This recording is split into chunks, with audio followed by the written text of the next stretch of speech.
Today I would like to talk about some special applications for which I have used the water-based contact cement Aquilim, besides just gluing pieces of leather together. Another application, gluing rubber to rubber. This involves some tricks because the water in the water-based cement cannot dissipate through the rubber. And if you use Aquilim in the sticky state or contact cement state, which has still a lot of water in it, it will cure around the edges, but it will not cure at all in the middle. If you cut the piece apart after a very long period of time, in the middle there will be no bond, there'll just be wet cement. So what you have to do is apply the cement to both sides, both pieces of rubber, then let it dry completely. I generally just set it aside for 3 or 4 days. You can accelerate it with heat, though I got the impression when I tried it that made it a little bit weaker.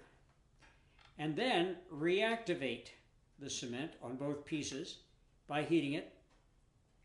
I use a heat gun, and then stick the two pieces together and keep them together until they cool off. And you get a nice solid joint. Can't even get my oyster knife in it. This is how I put rubber soles on leather insoles with Aquilim.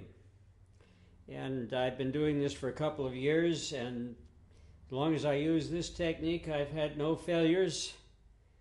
We start out with the boot on a carrier, which is actually like the top part of a last jack, so that it can be slid into this homebrew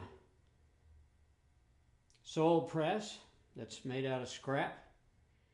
And we have a wedge, which is rubber, has already been glued to the boot. We have an area in front which now has Aquilim on it. It's been there for about 20 minutes and should be getting good and sticky. We have then a midsole which has been coated with Aquilim. The Aquilim both on the midsole and on the bottom of the wedge has been left to dry for several days, so it's completely dry and not sticky anymore. And we're going to reactivate the Aquilim on the rubber with heat. I'm going to use a heat gun. I'm going to be absolutely sure that the pieces are in the right position before you let them touch, because this is a very good contact cement. And once they touch, that's where they are going to stay.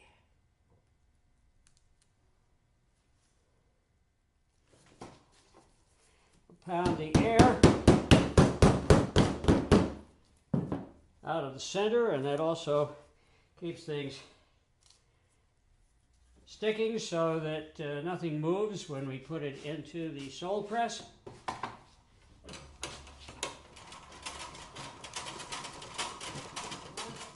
We want to make sure there is no gap between the two pieces, but we don't want to squeeze it so tight that we starve the joint for cement. And I will leave this for about a day. The real need for the sole press here is to get the parts to approximate each other. If both pieces were totally flat, this is a contact cement, you could just stick them together without this much trouble. But in this case, we have to make the two pieces conform to each other to get them stick.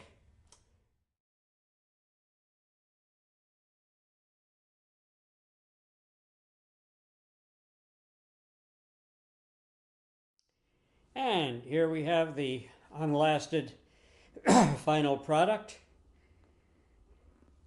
We have a wedge, a midsole, ground to a gentle rocker, both glued to a piece of 13-ounce sole bend, finished off with a Vibram number 148 Kletter Lift classic hiking sole, all ready for the puddles and snow and mud and hills and everything else of the Pacific Northwest winter.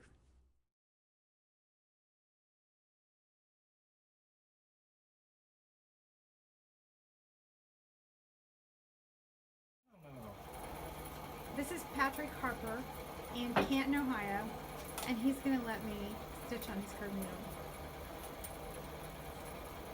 I've been fondling his machines all day. Now I actually just sew on one.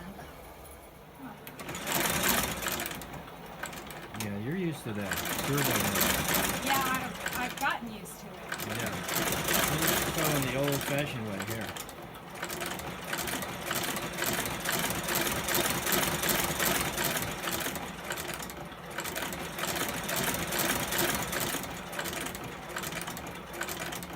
I used to have an apprentice, and she always made fun of my curved needle face. Okay. I have this You know, I've been telling face when I'm concentrating. Does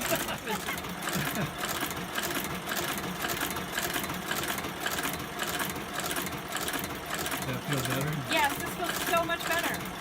That rubber was really messing me up. Yeah, it's a whole different feel. Yeah, I didn't realize that because I never took one. Like this. And again, it's going to feed itself, but you might have to push a little bit. How do you guide it? Do you just keep Wherever this it will go right off the edge. It's Yeah, liable to go right off Watch the edge. this. So you're just I'm guiding it. choosing to Yeah. stay about that. Wherever this goes is where the needle's going to go. Okay, which one's This the is pedal? the go pedal. That's the go pedal. See, it's backwards. Yeah, it's European.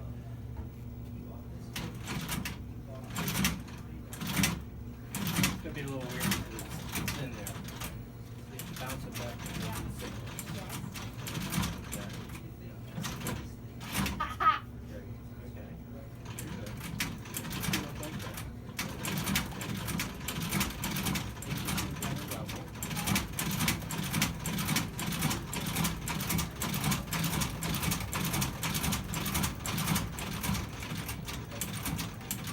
Now that is called a DN 2000. Where do you stop? Is there? That's it. And then you just make sure your needle's out. Okay.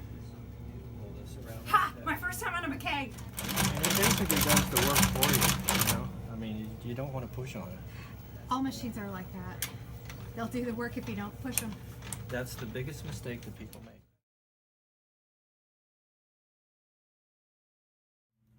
This is how I'm greeted when I get home every day.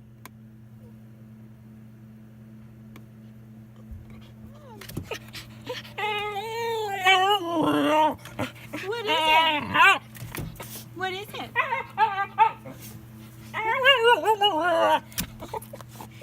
What is it? What is it? Where's Zoe? Where's Zoe? Where's Zoe? Yeah, Zoe's a good girl. Zoe's a good girl. If Freddie's in the mood, he'll come say hi. If he's not in the mood, he won't come say hi.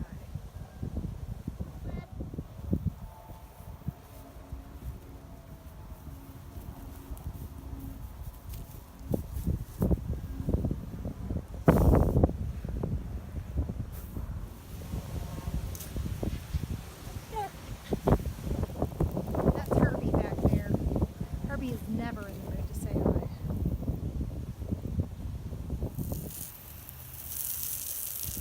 On second thought, Herb's willing to be friendly if I'll spray him with the water hose. Because he likes that.